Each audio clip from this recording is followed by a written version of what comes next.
What's up, guys? We are back for another episode. So, school is in. I do not like it. I don't like it at all. I enjoy spending as much time with my son as possible. I hate that he has to go just be locked up for an entire day, and I'm just missing all that time with him. It drives me nuts. I'm not a huge fan of the school system, to be perfectly honest. I feel like it kind of failed me, but I also had my part to do with that. But it just sucks. I hate it. Maybe part of it is with every school year he gets older and older, and I know at some point I'm not gonna be cool anymore, and that sucks. I knew it was coming. I just didn't know how fast it was gonna come. Time goes by so quick. It's one of the craziest things how fast, because when you're in it, it doesn't seem like it's going that fast, and then you look back and years have passed. Your baby's not your baby anymore. It starts to hit those preteen ages, and then they're gonna hit teenage years, and then it's all girlfriends, boyfriends, friends, and you're just the annoying parent. I am not ready. It makes me sad. But I mean, we can't hold our kids back from growing. As a good parent, we want them to become grown, self-sufficient adults, I should say. Not sure what I was looking for there, but we want them to be good, grown, just people, I guess. I don't know. My brain's kind of all over the place. I'm not ready. I'm not ready. That my son is my partner. Like, since he was born, he was born at 25 weeks, so he was like 15 weeks early. Luckily, I'm pretty sure it was just because his mom was just too small, and there was no more room for him because he came out at like 5 pounds 6 ounces. Like, he was a decent size, but he had jaundice, so he had to be like in the little light for about a week, and I didn't leave the hospital. Maybe to go grab food for us, but I stayed there the whole time. My family kept telling me, they're like, you need to go back to work. You're going to end up getting fired. And I just kept telling them, fuck that job. I'll get a new job. I'm not leaving my son in the hospital alone. Granted, his mother was with him, but still, to me, it just wouldn't sit right. I've never been the type that could leave a situation and then just go like work or go deal with something else, because it's just going to take over my brain. I would have been at work, not paying attention, working with sharp knives because I was in a meat packing plant at that time. Someone would have got hurt. It just wouldn't have been good. And I just couldn't see myself just leaving my son. So, I mean, ever since he was born, he's been by my side. He's my ride or die. That's my little man. And he's getting older. It went from basically just, me and him constantly to now he's got his friends, to where he'll be like, well, I'm going to play with my friends now, and I'm left out. And I know that's just the way of the world, but it does suck. I made him my world, and I used to always tell people, like, I do this because once he hits a certain age, I know I'm out of the picture, basically. Like, I'll always be there for him. I'm always going to be his dad. He's always going to be, like, around and looking up to me, but it's not the same. It's more, I'm going to go hang out with my friends. I got a girlfriend. I'm going to go do this. He does his own thing.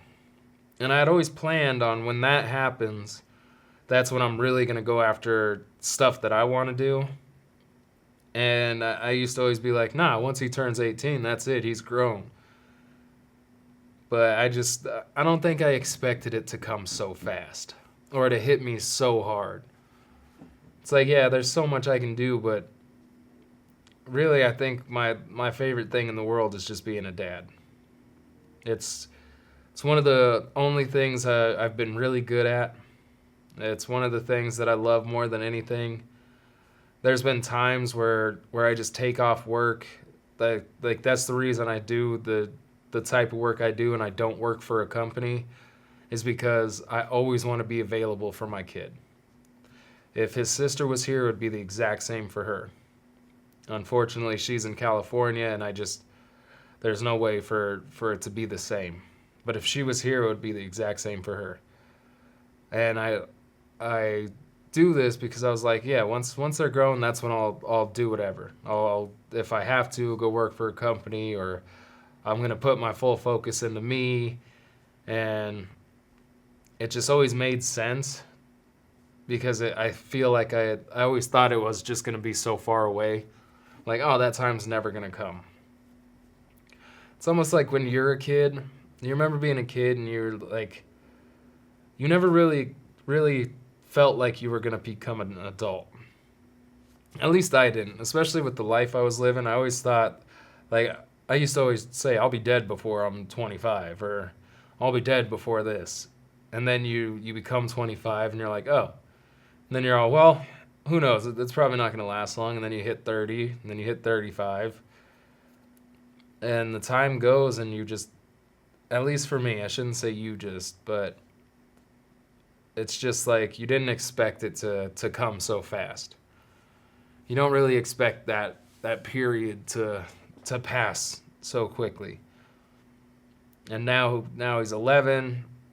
He's going into a new school, which is probably scary for him.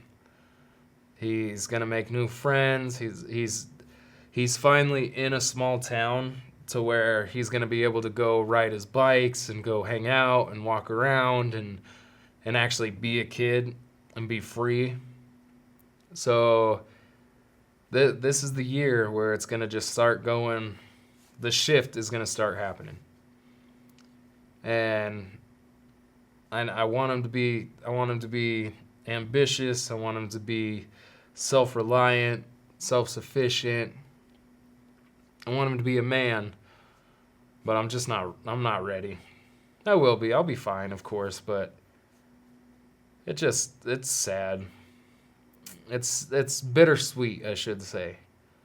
Because it's like, it's sad, but it's also awesome that they're finally starting to become their own person. They're finally starting to make their own way. But there's just going to be that gap where it's not going to be the same. So, it's love-hate. Like, I love that he's growing. I love that he's so strong and smart and resilient, and that I can trust that he'll be fine. But I also hate that he's so strong and smart and resilient, and he's going to be fine.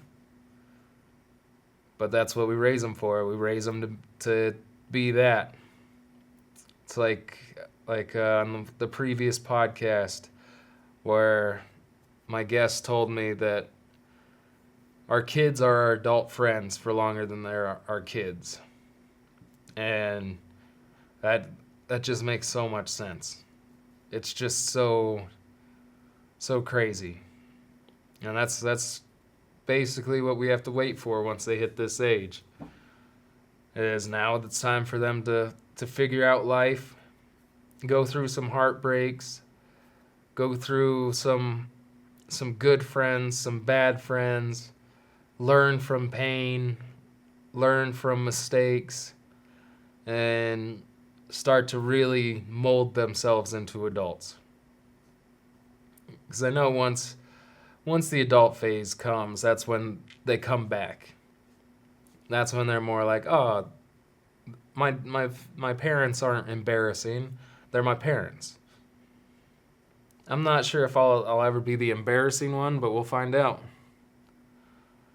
Who knows? With the way I act, I'm goofy. I'll probably be the embarrassing one. So, we shall see. I'm excited. I'm sad. But I'm ready. It's time for him to become an adult. I know he's not even a teenager yet, but it's time for him to start making his own path. Luckily, next year he'll turn 12, so we'll be able to actually hit the gym together. Probably get into some sort of fighting, boxing, jiu-jitsu, something like that. And then that'll help keep our bond strong. But it's crazy just how time goes. One second they're a baby in your arms, laying on your chest, sleeping, taking cute little photos. The next they're putting on cologne, doing their hair, trying to impress girls, and you're just like, where did my baby go? How did it go so fast? And I find myself now that it's happening, now I have baby fever like crazy. It's like I want another baby. I want another little one. But then they're going to grow up.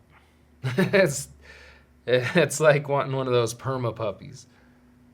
Like you just want the cute littleness without the growth. But that's the whole point of life, is to grow. Become strong, become independent, and just make your own path. So school's in session. If you can't tell, I'm having a bit of a crisis with it. Not really. I mean, I'm excited. I'm excited to see the man he becomes. See if I did fuck him up at all, raising him.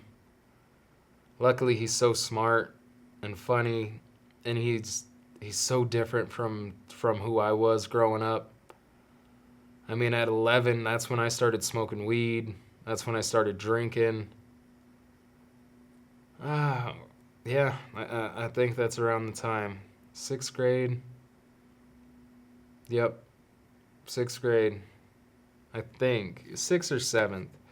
It's hard to remember because the friends I was hanging out with are the same friends that I was doing all that with.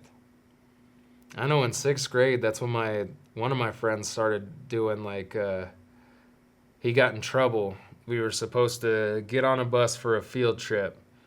And I remember we were sitting together and the principal comes and he's all, get off the bus. I almost said his name, but he's all, get off the bus. And he's all, what are you talking about? And they found notes that him and this girl were passing, and they were talking about like having sex on the trip, doing all kinds of crazy stuff.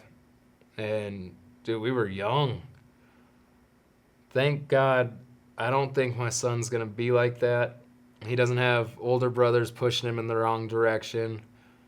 Because unfortunately, my friend did kind of have that. Like his older brothers were more hood and gangster, kind of like the way that I kind of grew up and the way that he grew up. But my son just has positive role models. His stepdad's a good dude. Granted, there's a lot of times where I want to fight him or just grab him by the throat and tell him to back off. But honestly, he's a good dude. He's got a good job. He takes care of the family. He's nice. He's respectful. It's just sometimes he pushes it too far and kind of crosses that line with parenting my son. And it's hard sometimes co-parenting.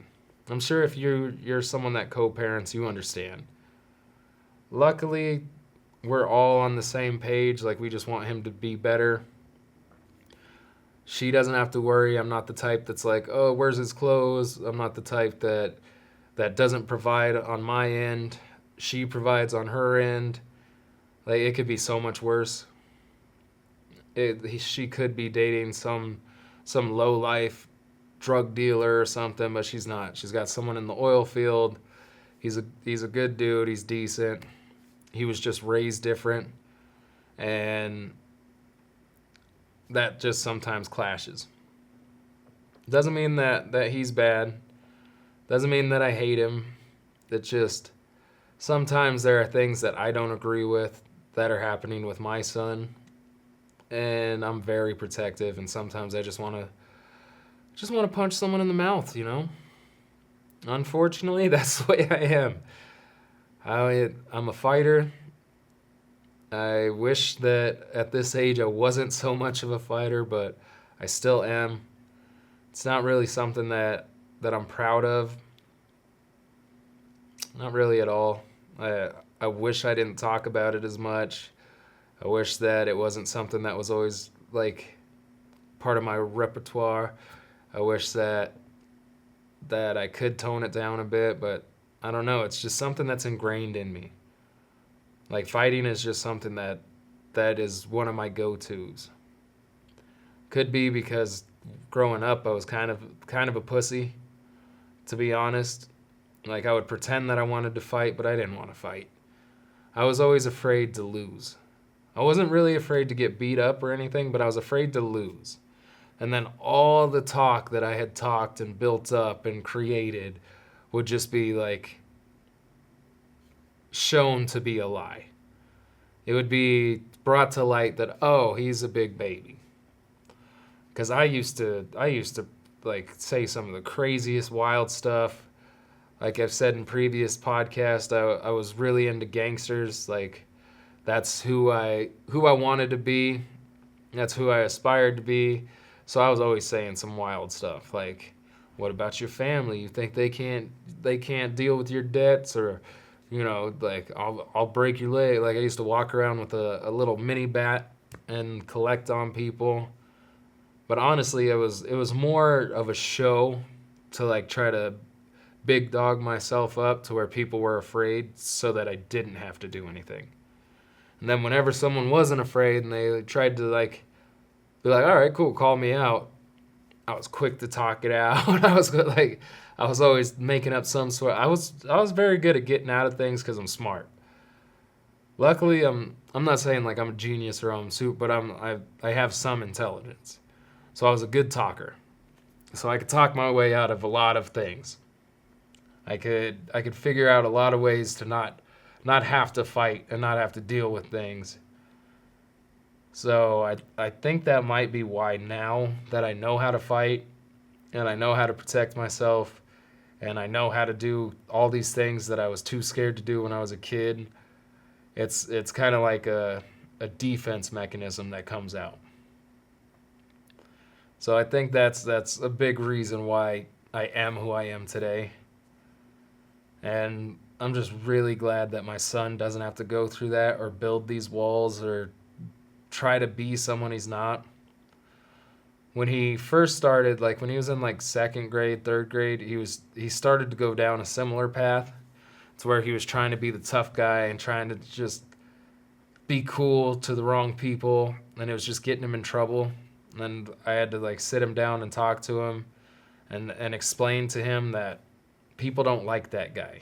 People did not like me. I don't think people really like me now because I still have that persona. Luckily, it's not so much like that since I don't drink, but when I drink, I go right back to that.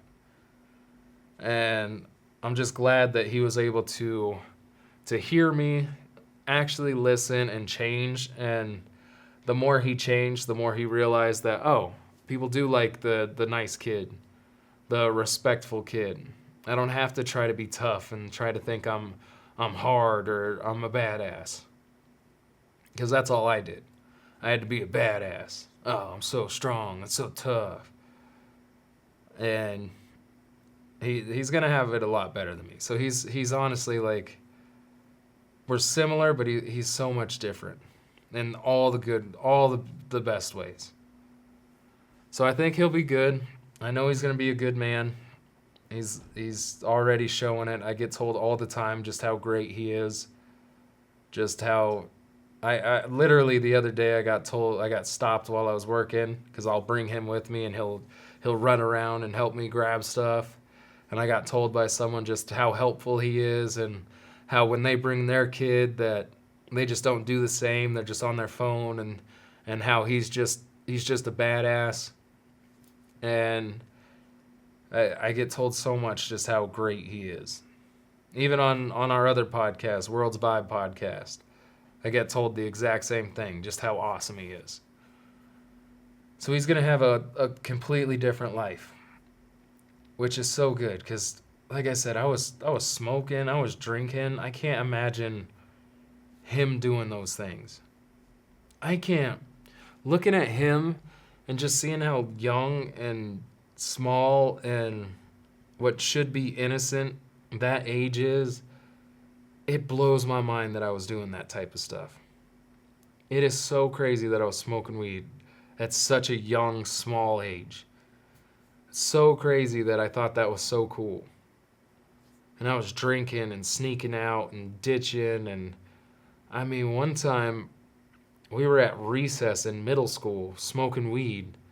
And my buddy was hitting his pipe. Like, I don't know how we were getting away with this, but he was like hitting his pipe and then he was blowing it into the grass. And the grass kind of holds the smoke. So you can just see it kind of like stuck in the grass, and then you can smack it and it all disperses. And we were doing stuff like that in middle school. He's just trying to play video games and be a kid. I'm so glad that he's not going down the wrong path. But he has so many more positive role models than I did. My family is great. I love my family, but my brothers were too old. They were 7 and 8 years older. They had their own stuff going on, so they weren't really there. My mom was a mess, to be honest. Love you, Mom. I don't mean it in a terrible way, but not good with money, still not good with money. Just very extra and screamy and yeah, not the most loving person. Not saying she doesn't love me, but she just doesn't, not really huggy, not really lovey. It's kind of hard to explain because she's always been there for me. That's one thing I can honestly say. No matter what, she's always been there. No matter what I put her through, she's always been there. No matter how disrespectful or how shitty I was, she's always been there. So it's not like she was a bad mom. She was just raised differently. And I think that's a big part of a lot of parents and a lot of people. We're all just raised differently. And as much as we don't fully realize it, that makes such a huge difference in who we are as people. It's night and day. It's crazy that some families were never yelling or screaming at each other or just being crazy, to be honest. Because my family was screamers. Screamers. We all had anger problems. I was a puncher. I didn't punch people, but I would always punch things. And I remember I used to always punch the fridge when I was mad, and I dented up my grandparents' fridge, and it looked ridiculous.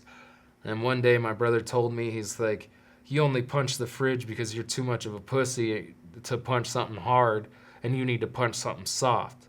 So I went from punching the fridge to punching concrete walls and just constant, like, anger issue. I was always punching something. It got to the point where I think I calcified my knuckles up enough to where I can literally hit anything now, and I don't have to worry about breaking or any. It's almost like kickboxers and Thai fighters that they give their shins microfractures so that it just keeps calcifying and calcifying to where they can kick metal bars and kick things and they don't have to worry about it breaking. I basically did that with my knuckles to the point where it's a party trick. Like I can hit the ground, the concrete ground, just boom, boom, boom, boom. And they'll get it like a little sore. Especially the older I get, they get sore a little bit longer, but 5 minutes it's gone. No breaks, no nothing. And yeah, it's crazy that a lot of families didn't deal with that. And yeah, like the way we were raised, it just makes such a world of difference. And my son was raised right. I mean, he's dealt with anger. He's seen me, because anger issues don't really go away. It's just different ways of outlet. Like my gamer rage is crazy. I have some of the worst gamer rage. I'll be playing. I literally broke my wood desk. Honestly, not even that long ago.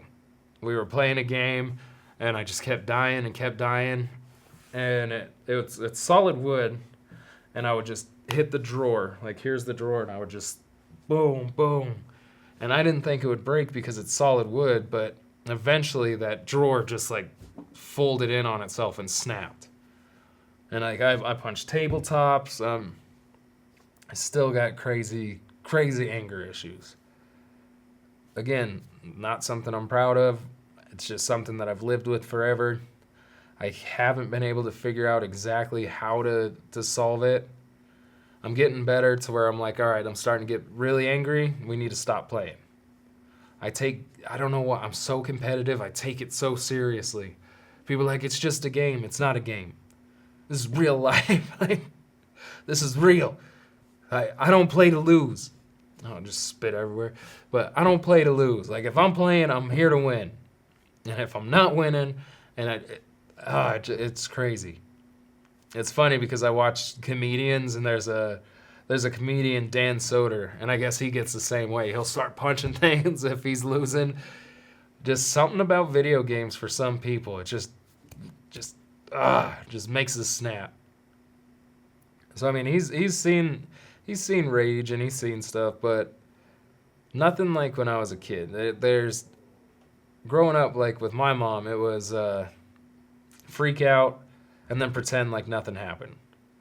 Whereas if anything happens with me and Skylar, like say I yell at him or I lose my cool or something, I'll take him aside and I'll go, look, I am so sorry this happened.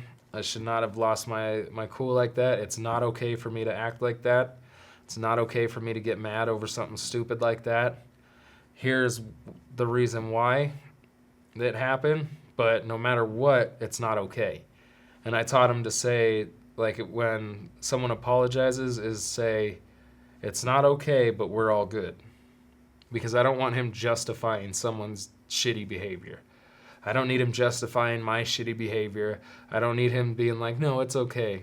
Because some people will take that like, oh, I can continue to act this way. They said it's okay, so I can continue to act like this. And I taught him that to let it be known that it's not okay that this happened. But we are good. Because I know that parents, we freak out over things that shouldn't be freaked out over. I don't know what it is, but we all do it. Like, I don't know, not folding clothes. That's not something I do, but I know that's a big pet peeve for a lot of parents. Like, not folding something right, or maybe dropping a dish and it breaking. Something like that, to where we get upset. Sometimes we'll yell, sometimes whatever. Unless you see those crazy parents online, they're all, oh, it's okay. Sometimes dishes break, but that's okay. And they just are all calm and cool. Those people are psychopaths. There's something wrong with those people. I don't understand them. I'm joking, of course. They're probably the most chill people and got their shit together a lot more than a lot of us. Definitely a lot more than I do. I wish I was like that. But like I was saying, as parents, like, something will happen, like a dish breaks, and we get upset and we kind of freak out. And that's not something that's going to happen in the real world. If they're with their family, say they're married, and they go to grab a cup and it falls and it shatters, their wife or husband's not going to snap on them. Or whoever's around them is not going to snap on them. A roommate's not going to be like, what? I told you to be more careful. Why do you got to break, blah, blah, blah, you know? So that's why I always make it, if there's something to where I lose my cool and it's not something, honestly, if I lose my cool at all, but that's why I make sure that I talk to them about it. And I tell them, look, this isn't something that people are going to get mad at you about. This isn't something that's going to happen in the real world. This is my thing. I'm sorry. I will work on it. I will be better. But I need you to know that this isn't okay. Because I don't want him taking that and say he does break a glass and his wife starts screaming at him. And he just thinks that, oh, that's normal. Because that's the way I grew up, so it must be normal. So I'm going to keep putting up with this. So that's why every time something happens, I talk to him. I don't want him getting stuck in some crazy relationship thinking things are okay and normal when they're not, just because he grew up around a certain aspect. I don't want him thinking that it's okay to be yelled at for laundry or something. Not my household. But something that he gets yelled at his mom's or something for, thinking it's okay for his wife or a roommate or someone to do the same to him. So I always make sure he knows this behavior is not okay. But we are all good. Apology accepted. We're all going to work on our own thing. I'm going to work on this. You work on whatever it is that happened. We're together. We're going to be better people, and we're going to make sure that this doesn't happen again. Or we're going to do our best to where if it does happen again, we're not going to react the same way. So that's always my goal, is to talk to him like he's an adult, like he's an equal, like he has say in the matter, and just treat him like a normal person. Don't treat him lesser because he's my child. And I honestly think that that's why everybody thinks he's so cool. Because I have treated him like an equal ever since he was born. It's never been, I'm your dad, I am bigger and better, and I run everything. It's, look, you're a person, I'm a person. We're going to figure this out. We're all going to make mistakes. There's going to be times where you lose your cool over something, I lose my cool over something. We don't agree on something, but we are people. We are human, and we are equal. We're going to talk it out. We're going to figure it out. Man to man. Here's why I did this. Here's what you did. You tell me why you did this. We work it out. We're good. And everyone always tells me, like, he's so like mature and awesome, and he's so good at talking and relating and just like trying to empathize with the situation and this and that. It's because he's been treated like an equal his whole life. He's never felt lesser.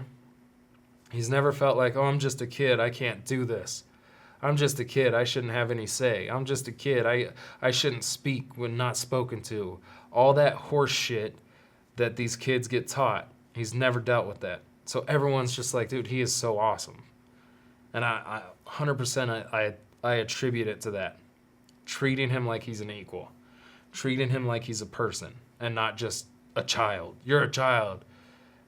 I don't know about you, but I remember being a kid and no one listened. Oh, you're just a kid. You don't know better. Oh, it drove me nuts. I had such a problem with authority because that's just the way they always treated situations.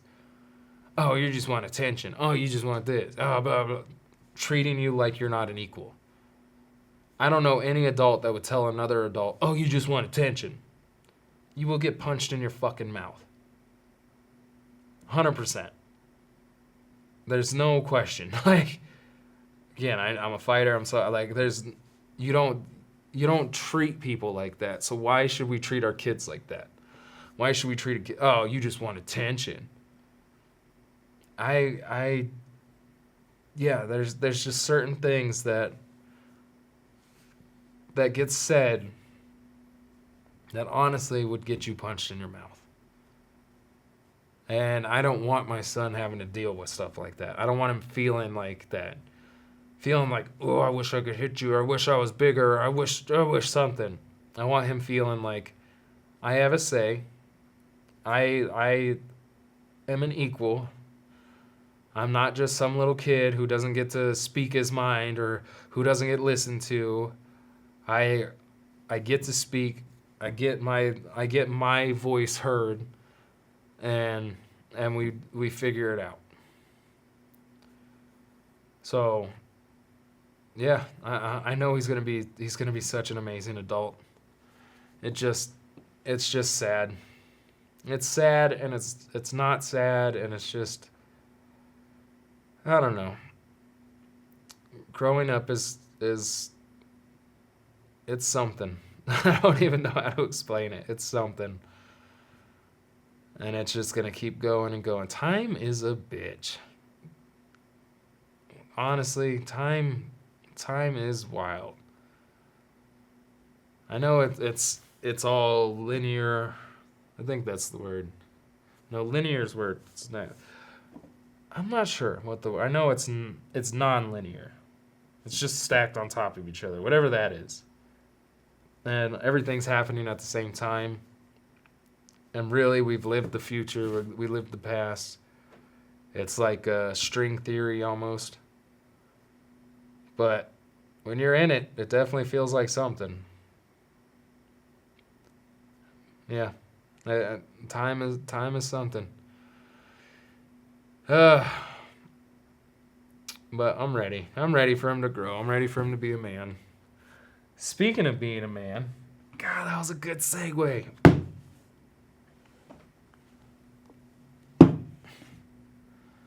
Yeah. Wait. Turn them. 6-star. So, I want to talk to you about 6-star. Newest partnership that we got going on. I'm very excited about it. This is our first promo code. And it's going to be a good partnership. If you want protein, pre-workouts, creatine, honestly, anything to get you feeling like a man or get you feeling strong like a woman or just get you pumped, ready for the gym, get you recovered from after your workouts. Works great as meal replacements. I love to do one of my favorites is the chocolate, some peanut butter powder, and banana protein. Well, the chocolate protein, some peanut butter powder, and a banana. Mix it up with some water. It's one of the best tasting things. It'll fill you up forever. Same with this. I also do the same. The frosted flakes with the banana and some peanut butter powder. For a while, I was using regular peanut butter, but that's 190 calories versus 60 calories. So I switched it up. Both taste delicious. If you want to try some 6-star, go to 6starpro.com. Use promo code TROUBLEDPAST and you'll get 25% off. That works site-wide. You can do it for creatine, which I take all the time. You can do it for the protein, for the pre-workout. It's going to get you 25% off. It's honestly delicious. It's one of the best proteins I've had. The price is amazing. With how much protein I drink, it's hard for me to switch because I drink 180 grams a day just from the drinks, which is, I go through one of these within 4 days maybe 3 to 4 days. I'm done with one of these, so I just order in bulk. I get a bunch at a time, and then I just stock up.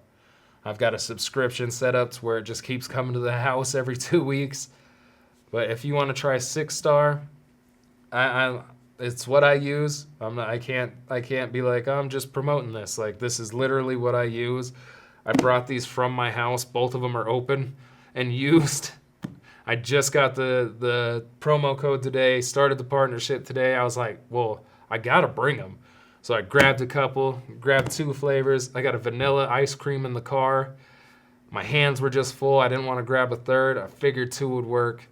But yeah, 6-star, it's incredible. Try their pre-workout.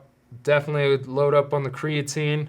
5 milligrams a day is all you need to get that bulky look.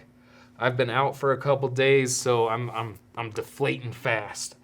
So I gotta order me some more. Use promo code TROUBLEDPAST at 6starpro.com and get 25% off. It helps the podcast. It'll help you. It'll help you get in shape. Like I said, these work great as meal replacements. I do 3 shakes a day at 60 grams of protein. That keeps me going throughout the day. Then I'll have like a meal, maybe some snacks. Keeps my calorie intake down. Helps me burn fat. And it's just delicious. So, 6starpro.com, promo code TROUBLEDPAST, save 25%. Get jacked, get healthy. Let's get back to the show. That was a good segue and stop. I also want to talk about the nonprofit. I haven't really been promoting it much because I've been working on the website, but I'm going to have the website up back up and running here soon. After we had the episode that'll be airing next week, yeah. Well, it already aired by the time this plays because I've got episodes banked up. I shoot a couple at a time, you know this. But once we had the episode where we just talked about the nonprofit, it got me fired up again. There was some issues with my previous partner. I don't know. I don't think I've talked about it on this podcast. But if you want to hear the story about that, then go to World's Vibe podcast and check that out. It's the Snake in the Grass episode. So my previous partner turned out to not be the best. I mean, he was a great dude when times were going well, but when times were going rough, it just completely changed. He ended up stealing everything from us. He went into our storage shed, just emptied it out, stole all my son's stuff, stole a bunch of business stuff. He stole a ton of workout equipment. He took literally my son's entire room, all his toys, everything. Took his vending machine I bought him when he was 7. Took just everything. Everything. So when that all happened, I kind of took a break from the nonprofit, which I shouldn't have. But there was legal stuff I had to worry about. There was different things I had to worry about. So I was making sure everything was good before going full steam on it. But after that episode, I knew we had to go back. So I really want to start promoting the nonprofit. The whole point of United in Change is to help kids who might not graduate, who are considered bad kids, who don't have positive role models in their life, who just need a purpose and need some mentorship and want to figure out what they want to do in life, find that passion, turn it into a career, and create a job and a life out of it. So we will help people figure out what they're passionate about, teach them how to turn it into a money-making business, set them up with their EIN, all their business documents, help them establish business credit, get them their first customers, help them get involved in their community, and just turn their passion into a career. It's going to be a giant place for creators.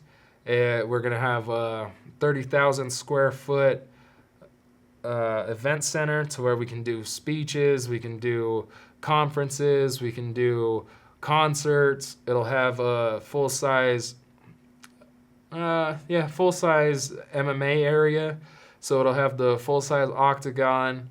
We're going to be able to throw fights there. We're going to teach kids anti-bullying programs, how to defend themselves. We'll have it set up for classes so people can learn different martial arts, whether it be kickboxing, MMA, jiu-jitsu, things like that. We're going to have a bunch of different podcast studios set up to where you can come use a podcast studio, start your own podcast. We'll teach you how to monetize it, teach you how to get your sponsorships, how to get your first promo codes, how to turn that into a profitable business. We will also have a full film studio, 30,000 square feet, to where we can film movies, TV shows, shorts, basically anything you can think of. Full music studio with practice stages to where you can practice your performances, you can record your songs, your CDs. It's honestly going to be the mecca for creators.